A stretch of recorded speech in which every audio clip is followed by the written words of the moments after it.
Hello, everyone. Welcome to my podcast. I am your host, Medusa Asadam, here to give water signs a general reading for this week. Keep in mind, water signs, this is a general reading, so it may or may not resonate with you, and also this reading will be timeless. I will be pulling energies from the past, present, and future, so just take it however it resonates, only if it resonates. Water signs, if you're interested to see what the cards have in store for you this week, then definitely stay tuned. All right, water signs. So that is calling all of the beautiful, I want to say elegant, fluid, flowing, loving, nurturing water signs. That is Scorpio energy, Cancer energy, Pisces energy. We're going to start off by pulling the external energies that may be affecting you by ways of people, places, or things, situationships, relationships, partnerships, solar ships. And although throughout the reading I may pull a particular zodiac sign, it may represent you, person of interest, timeline, or influence. So do check your houses if you're into that sort of thing. And make sure you read the description box of the episode so you know everything you need to know. And also, disclaimer, I'm just a regular person who loves to pull cards and interpret it to the best of my abilities. So don't ever feel obligated to listen to anything I say. Do your own research, okay? So upon getting all the different decks together for you guys, I couldn't help but hear that song, Heard 'Em Say, I think, with, what is that? The guy from...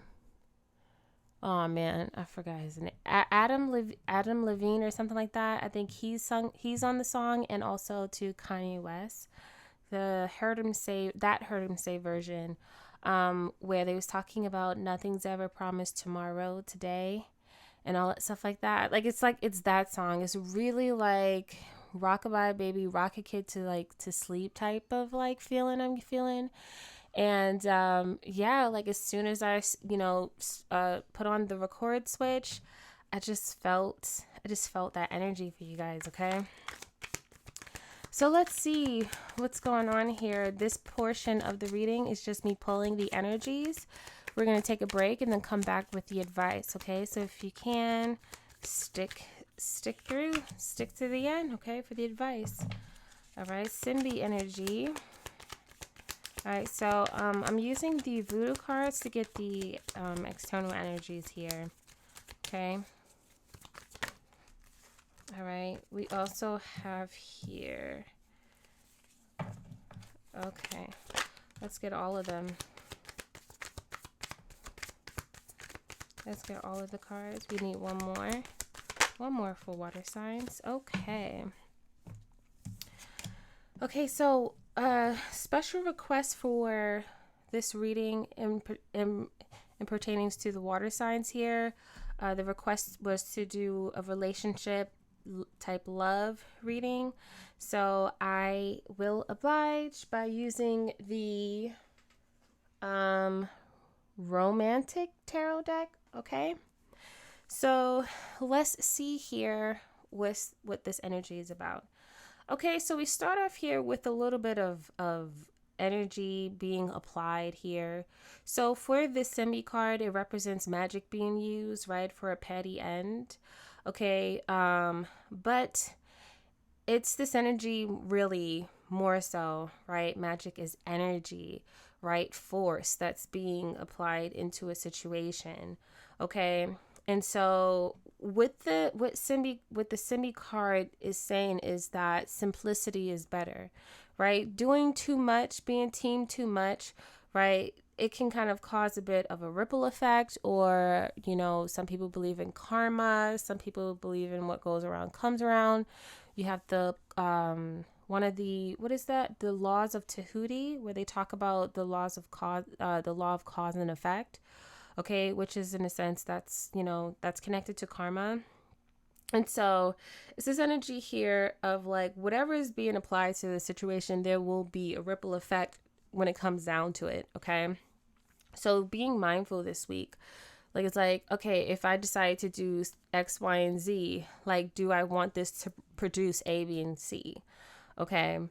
We also have here the card of empathy, marriage. So this could represent a marriage. Okay. That's really interesting because there was a request to do a relationship here. Okay. And relationships really is all about emotional connections. Okay. We also have here the representation of the Sun card, which is also to connect it to the energy of love. Okay. Success, happiness, and joy. Okay. It's the energy that is necessary for life, right? We need the sun in order to continue to live, to maintain our livelihoods. Okay.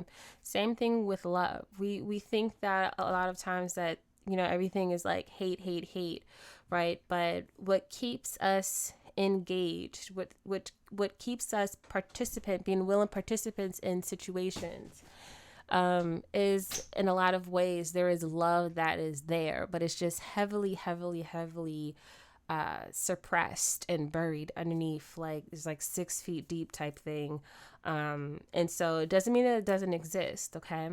And so even when we talk about love, right, and or in hate in that relationship, there it's still the same thing. The only thing that the only thing that signifies its differences is the degree, but it's on the same line of spectrum. Okay.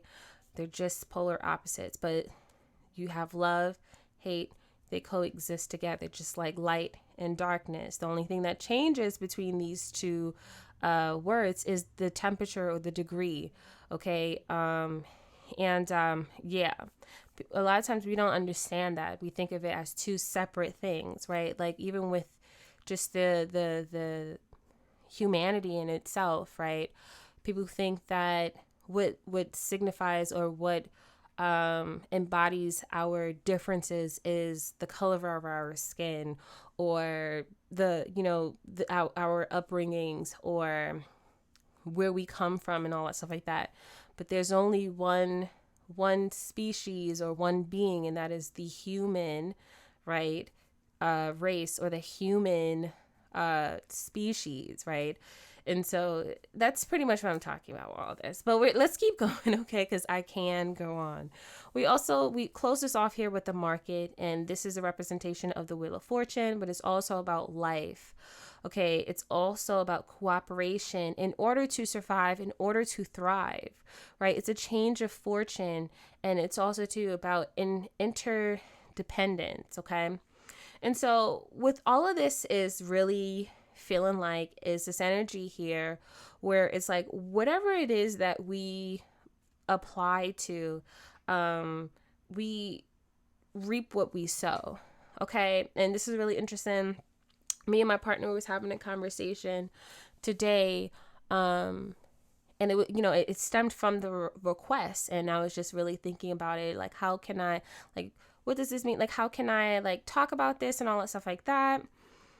And one of the things that really like was just kind of weighing heavy on my heart to discuss was how, like, just the understanding of marriage. Now, I am not of age to know it's, about marriage in its entirety, but I have experience in marriage. And even before we were married on paper, me and my partner, we were married in regards to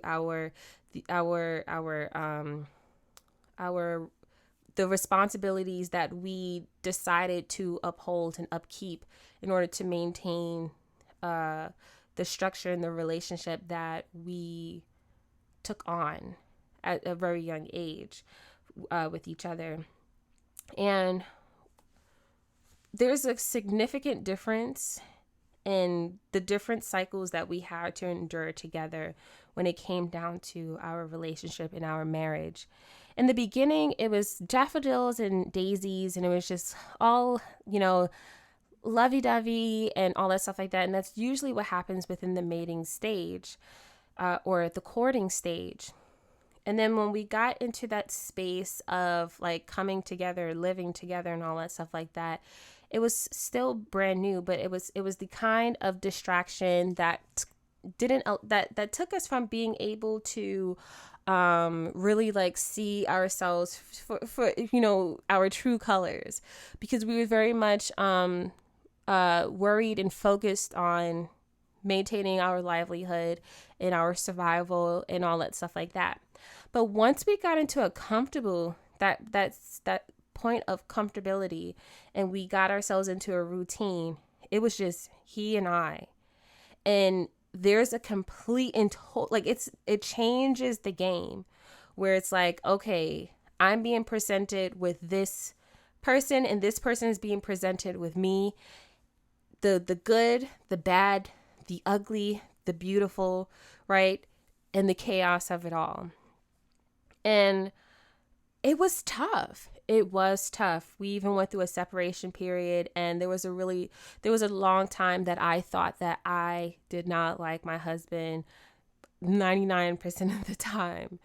And we got it was it got to the point where we were so far from the love that we shared and we had for each other. And this is just my own personal perspective. This is from my side.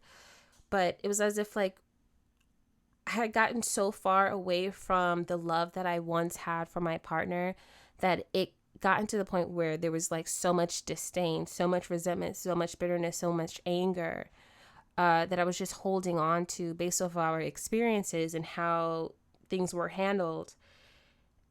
When it came time for us to separate, at that point I was already at that point where I didn't even see him as an individual, or I didn't see him as a significant other.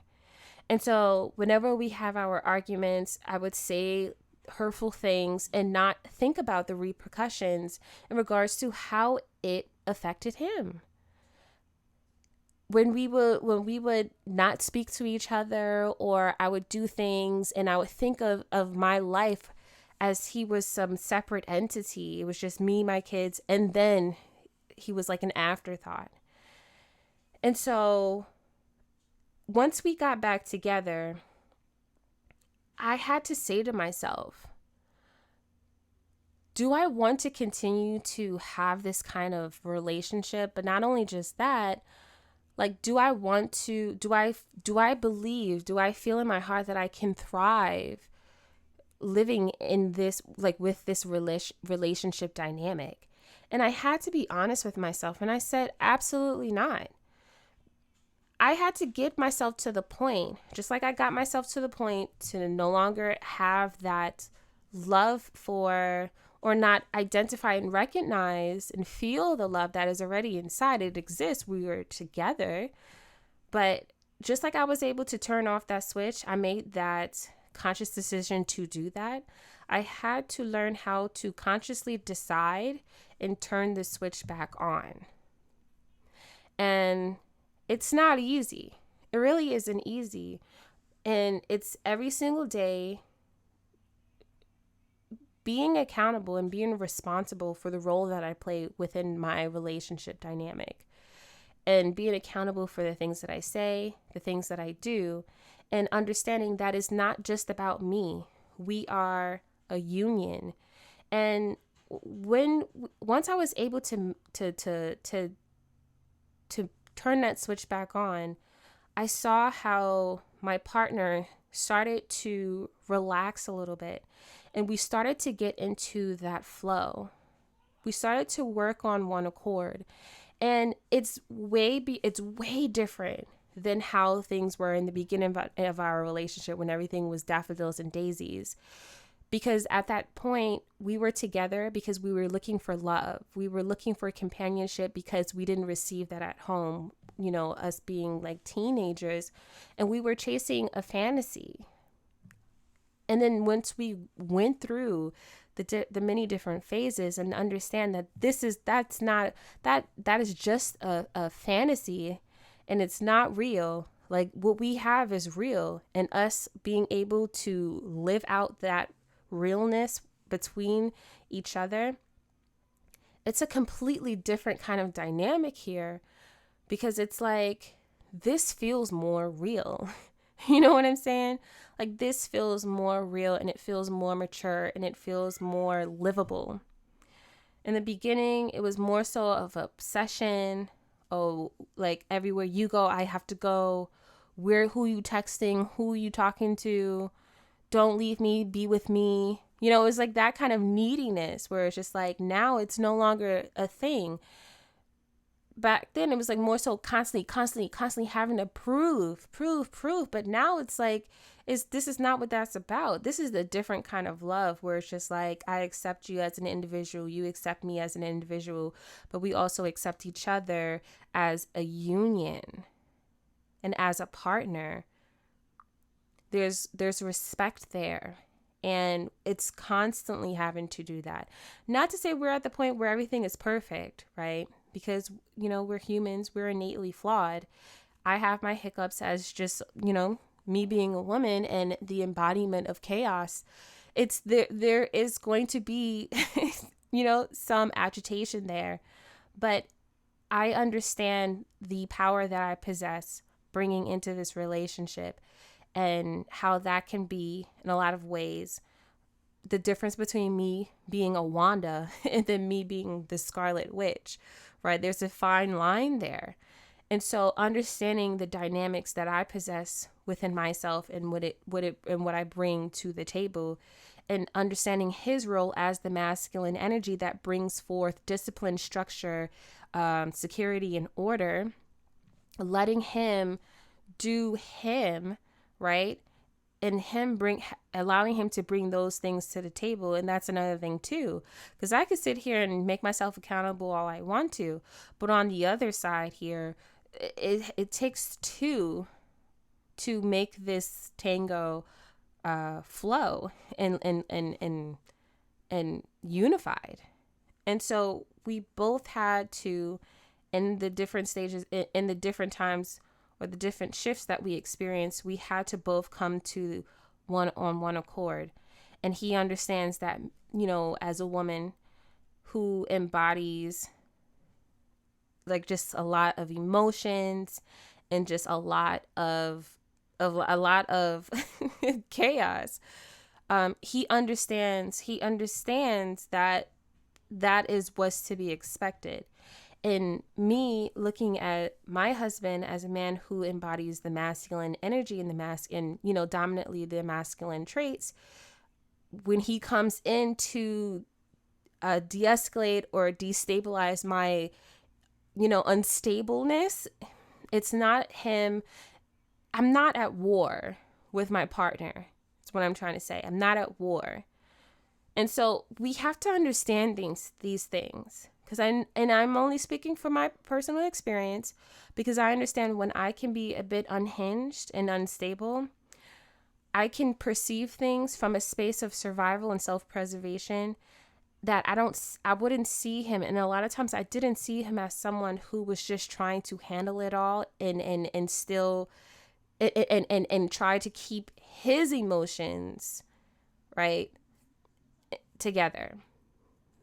I perceived it as, oh, so you are my opposition here. You are my antagonizer here. And so, and although we're talking about relationships, because I'm only bringing my example to the situation, this could apply to any kind of relationships that we have. In order for me to accept my mother, I had to understand what it was like to be a mother and to experience having kids and to get on that level of understanding, so that now when we have conversations, my mother is not against me. I don't perceive her that way. I don't perceive her as someone who is not trying to listen to me or not trying to see things my way. And even if that ends up being the case, I understand even in that my mother is human and she's just trying to figure it out, just like the rest of us. You know what I'm saying? And this is more so, because I'm not really well equipped or experienced in dealing with people who just don't like me and actively try to provoke or antagonize me. So I can't speak on those things. I usually try to avoid those things because I just, no.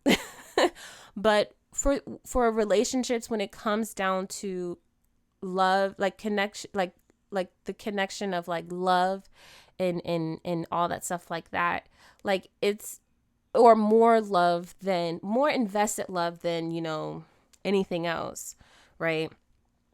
It's this understanding here where it's like, okay, I have to be a willing participant in these situations, even when I feel like it makes me uncomfortable, even when I feel like it pokes and it prods at me, or it triggers me, or whatever the case may be. You know, I have a lot of conversations with a lot of my peers, and oftentimes is dealing in regards to relationships and conversations of just anger, right? When it comes down to their partners. And I always say, I understand that you're frustrated, and it's okay to express your frustrations and your feelings and stuff, but what are you going to do? Are you going to stay with this person, or are you not? If you're going to stay with this person, then you have to find ways to create healthier interactions and healthier spaces. Okay. And shouts out to my mom, because she taught me that when I was going through it with my partner. She didn't say those kinds of things, but she was like, well, what do you want to do? Do you want to leave? Because if you want to leave, then leave. But if you're not trying to leave, then what are you going to do? And so I say this so much, even when I'm upset. It's like, I know I don't want to leave my partner. I'm just upset right now. And a lot of times that also helps me to kind of stabilize my emotions too. Where it's just like he'll do something and it's just like, oh my gosh, you know what I'm saying? Like, naturally, like most women think that they're more mature than men anyways. And so like certain things that they do is just like an eye roll, but it's like at the end of the day, love should always stand stronger than any level of hate or disdain, because those are more so a product of a situation, right? Love is more so genuine and pure in that space. Usually a lot of times when people act out of hate and stuff like that, that's based off of like anger and rage that's pent up due to encounters and experiences. And so from that grows, fruits of prejudices and biases and self-preservation and, all these other kind of like judgmental like things, where it puts one person on top and the other one at the bottom.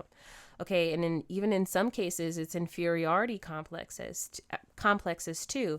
So a person is deliberately trying to put themselves on top of a person because they feel inferior to them. So they have even in that, right? The magic being applied into that. So it's like it's like whatever it is that you're trying to create out of the situation, you're going to get, right? Just by laws of cause and effect. But it's like, if you're trying to deal with a marriage, it's like at the end of the day, what are you willing to put into the situation, right? In order for it to bear good, bountiful fruit. Okay. So yeah, let's get into it, because let's get into the tarot here. Because, I can talk. So we start off here with the 10 of Cups here. Okay. And the 9 of Pentacles here. Okay. Very much plentiful, bountiful, really, really good cards here. But on it feels like it's more so surface based. Let's see here. I feel like, intimately, there's more so of a distance. Okay. There's masks being worn. And then when it comes down to public spaces, there's more so a connection. Okay. Let's see here. Queen of Cups coming through. 4 of Wands. So this is definitely dealing with a marriage situation. Okay. There's a feminine energy coming through. Okay. It may be a mother figure. Okay. But then here's beneath the surface here is this 5 of Canes here, which is considered the 5 of Wands. So on the surface, things look beautiful, right? But in-house, there is some quarreling, some bickering, okay? When it comes down to what is, like a person's participation or extracurricular activity elsewhere. Okay, so a person might not be able to trust a person. So this might manifest on the physical by ways of who you texting, who you hanging out with. There could be jealousy there and all that stuff like that. Okay. There could be this need to kind of vie for a person's attention. Okay. Whether it's like with other parties or with their partner. And so they may need to want to be team too much or extra, right? When it comes down to what they're trying to present to the relationship. Okay, let's see here.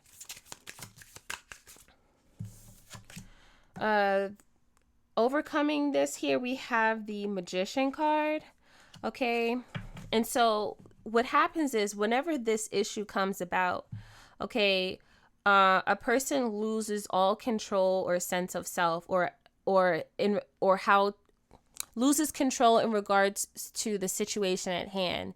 So this will usually manifest on the physical by ways of things blowing out of control, right? It's kind of like when a person is having to, like, there's like alarms going off, systems are down or whatever, and it's like panic kind of thing. But a person who's more so in the magician space, in the upright, they're able to kind of calmly, collectively, right, when it comes down to dealing with high intensity or high intensified situations, okay, they're able to still have enough focus to identify the problem and figure out the solution.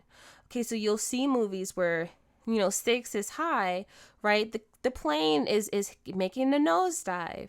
I just saw a video where a little kid, he said the pilot was sleeping or something like that, and based off of his experience of flying planes on GTA, I think, he was able to safely land the plane. But it's like, it takes a lot of skill to be able to even handle a situation as high stakes as that, right? As life threatening as that. We're just like, okay, I understand. I can panic. I mean, it's right there, right? It seems like that's the easiest thing to do, but it's like, at the end of the day, my life is at stake here. At the end of the day, my marriage is at stake here. At the end of the day, my relationship, my partnership, my contract, whatever. So I need to be able to stabilize the situation, de-escalate the situation, so that everything can still be maintained in an orderly conduct. Okay. But the thing is, when the magician is in the reverse, it's this energy of like, shit hits the fan, all hell breaks loose, and it's like panic. Okay. And so, excuse my language, but that's the energy that I'm getting here when it comes down to the situation. Okay. When we're talking about the who factor, okay, the foundation we have here, justice in the reverse. So Libra energy, a lot of unfairness going on, maybe even talks of divorce, talks of separation here. Okay. Just saying hurtful things to spite the other person. Okay. We also have here, this is considered the star here, Aquarius energy. Did I say Libra energy for the Justice card? I hope I did. Okay. There's still hope here. We have here the 7 of Canes here. Let's see. What is that hope gearing towards? I do feel like there could be some kind of secret, kind of like romance or secret kind of relationship. Okay, I've been there before where I thought that there was going to be someone else that could potentially be better. Who is that person? I don't know.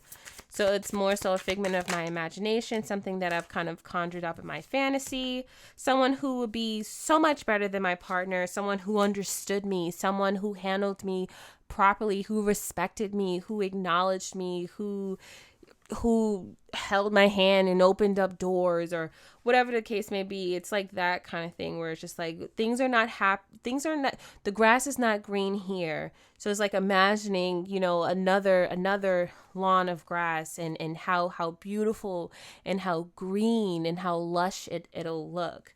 Okay, we also have here the 5 of Pentacles here. Okay. And it's not necessarily also too just about another potential bae. It's like another potential lifestyle where it's just like, I don't have to put up with this. I can go and have fun. I can go do my own thing. I can go and meet other people. I don't have to sit here and do this, right? But at the end of the day, there is still no escaping the reality of what's truly right in front of you or in front of us, and all that stuff like that. If it was meant for us to be somewhere else, we would be there. So it's kind of like when a person is having to go take their driver's test. It's like you got to do it in order for you to obtain your driver's license, so you can have the freedom to go places and to do things. You have to take the you have to take the test. Some people, I don't know, but I had to, all right? And there was no escaping it. And so a lot of times we don't want to confront the issue at hand. We don't want to solve the problem. We just think that we can just wake up, or we could just ignore it and it'll solve itself. But the thing about life, the thing about the Wheel of Fortune is that in order for things to multiply, or in order for things to bear fruit, we need to apply ourselves to these instances, to these experiences. Okay. And we don't necessarily always see the benefits before actively engaging in it. Okay, if you would have told me before that things would have been smooth sailing, on the other side, for the most part, I would have said, you're freaking nuts. Like, it's like, no, like, it's impossible. Like, this person will never change. This person will never grow up. This person will never this, never that, And it's really interesting because it's like, when it's like we're dealing with our person, it's like we don't want to do that. But when we're dealing with other people, someone brand new, like, or whatever, right? It's like we're willing to forgive those people, right? We're willing to give those people other chances. I know when we were going through our separation and I was dealing with someone who also had issues, which was just beyond me, that I was even so forgiving, so okay, like it's all right. It's like he's human. I understand, and we can make it work. How is it that I was able to make it work with this person? When it came down to my actual partner, who I actually have a family with, I don't want to give this person the benefit of the doubt. Okay? And so it's like favoritism. It's favoritism. And, we see it a lot the times, right? In real form or in real time when we talk about celebrities, right? People have preferences where it's just like people can both, two celebrities could be doing the same thing, but the favorite celebrity gets the benefit of the doubt every time because that's the favorite, right? That's the favorite until they're not. And so let's see here. The past. What's going on with the past? All right. So we have here, if I can get it to turn around. So we have here Ace of Canes here, as well as the Devil card, Capricorn energy. So it seems to me like the universe here highlights something that displays not necessarily great behavior, and it's a kind of behavior that is like it's like a crutch kind of thing. Okay, it's like a crutch. And then we have here the 10 of Pentacles, and this may have potentially threatened, okay, the what do you call it? Heritage? Is it heritage? Like, what do you call that? When you talk about like family dynamics or whatever, the family dynamic, the family structure, okay, the household, okay, it feels like something posing a threat on some kind of, big investment here. Okay. And this could be something along the lines of comfortability for some, right? Where it's like things, I can only speak for myself. one of the things that I realized, when things were comfortable, it was all good. But whenever we had, agitation within the flow of our relationship, it was like my partner usually liked to escape because he never wanted to be present for when things were difficult. And, we've talked about it, and it has a lot to do with the fact that him growing up and having a distance between himself and his mom, he never really got the true embodiment of what a woman can possess in in its entirety. And so whenever he encountered me when I was not at my best self, or whenever there was a situation that created a disharmony in the flow of comfortability, it was like, I can't be here for this. I gotta leave. And so it's there's a threat here that I feel like, but it's kind of like it's like a spark, like a fire, like a spark that ignited like a fire of some sort. Okay. And it kind of potentially, undressed some situations here. Okay. Heart space in the upside down. We have here the 4 of Cups here, as well as the Knight of Canes. So I feel like when it comes down to this dynamic, in connection to the challenge, which is the 5 of Canes, we have here the 4 of Cups that comes about where there is a partner who is more actively present in presenting one's self, right, in its true form, whereas there's another person within this situation that is still masked. Okay. And so I feel like for some, it could be the calling out, right? A person is calling someone out for their hypocrisy, for their inconsistency, for their fakery, okay, for their falsehood, and what it is that they do. Okay, so a person may say something, but then when it comes down to accountability, that may not stand strong. Okay, and so it could be broken promises. It could be, like whatever, like it really feels like, even if like a person was like doing counseling or something like that, and it's like, oh, like you guys should do this, do that. Yeah, we'll work on that. And then after the counseling sessions are over, it's like all of that is out the window, where it's just like, but I thought you said that you were going to start doing this. I thought you said you were going to start doing that.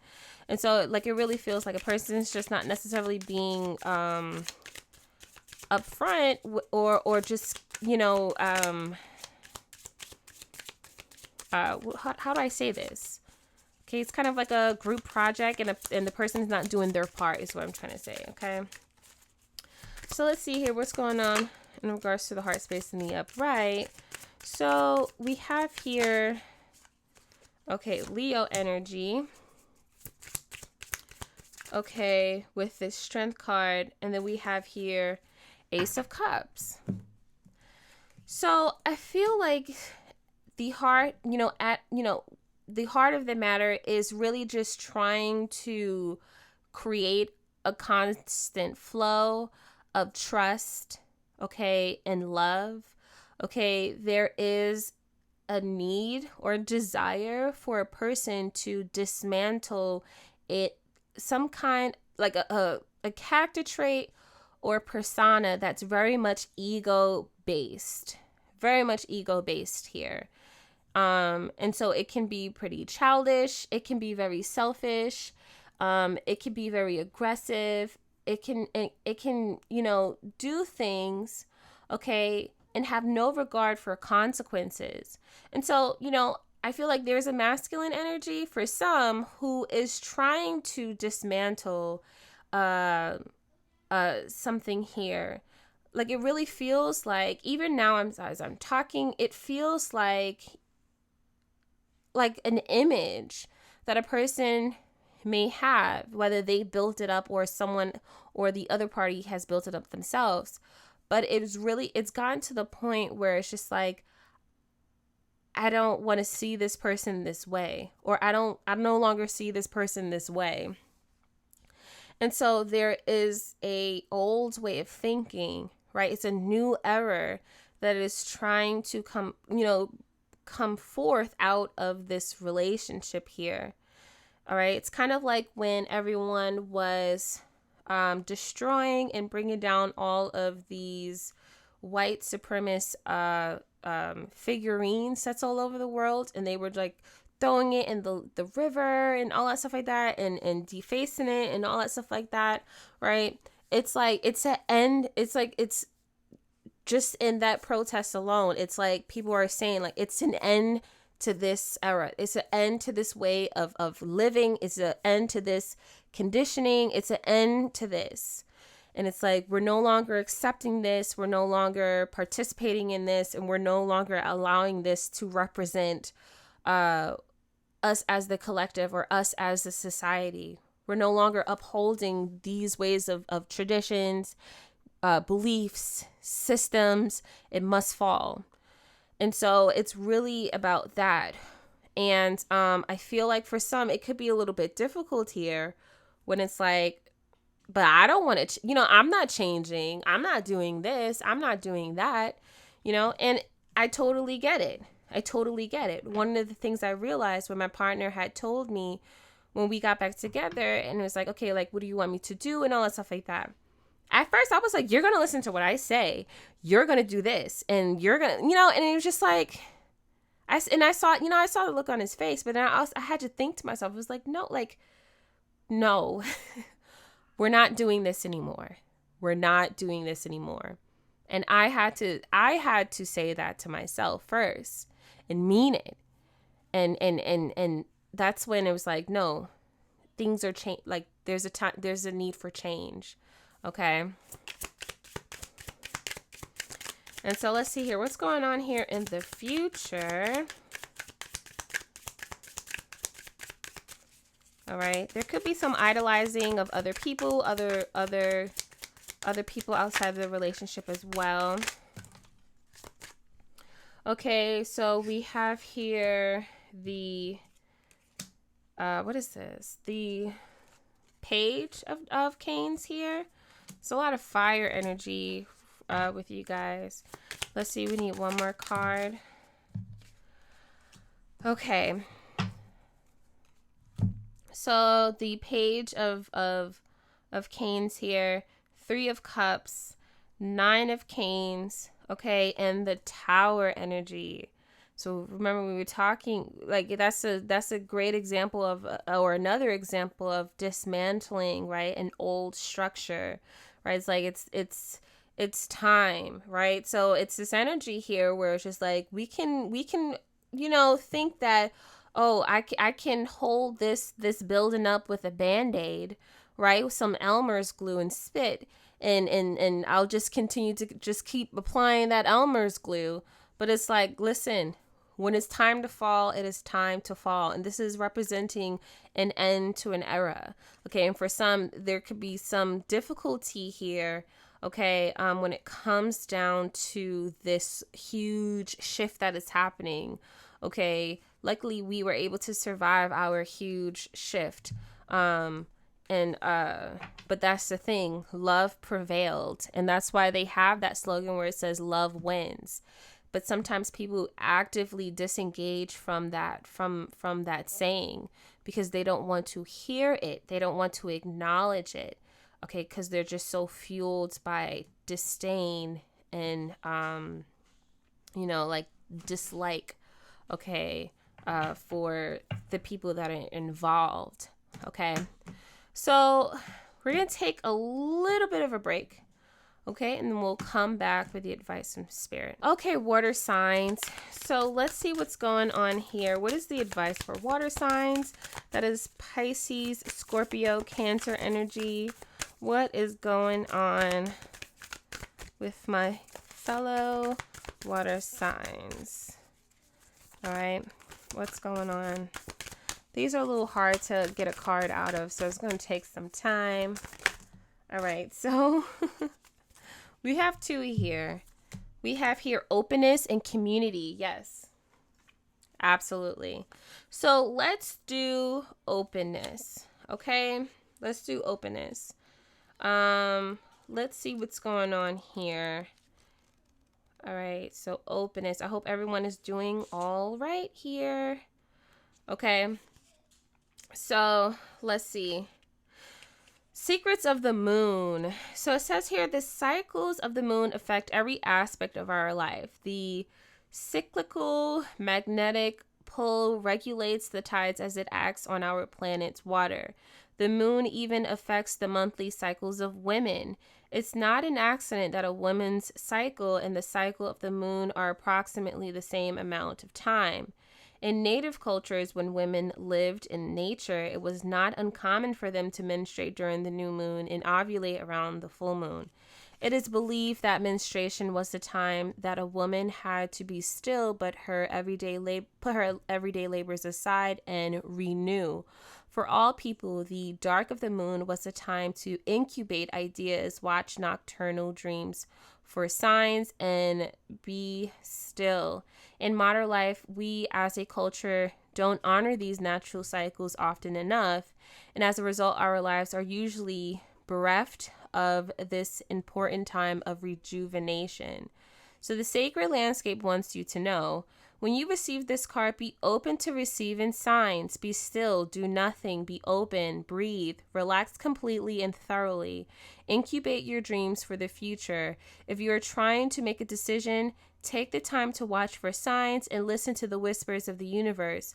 Watch your dreams for messages regarding the situation.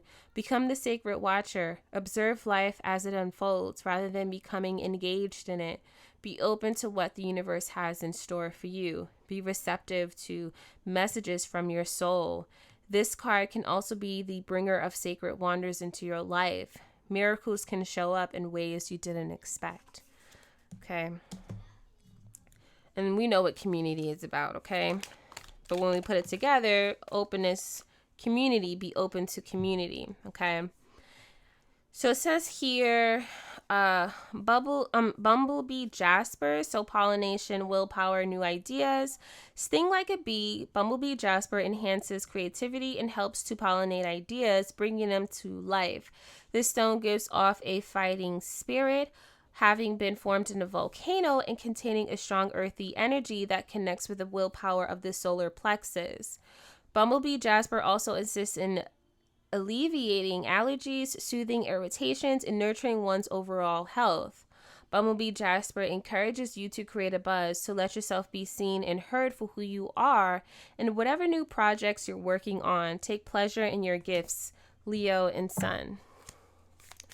All right, so we're going to close this off with a sacred self-care oracle card. We have here intuition. We have here connect with your ancestors. Okay, let's see what else we have here.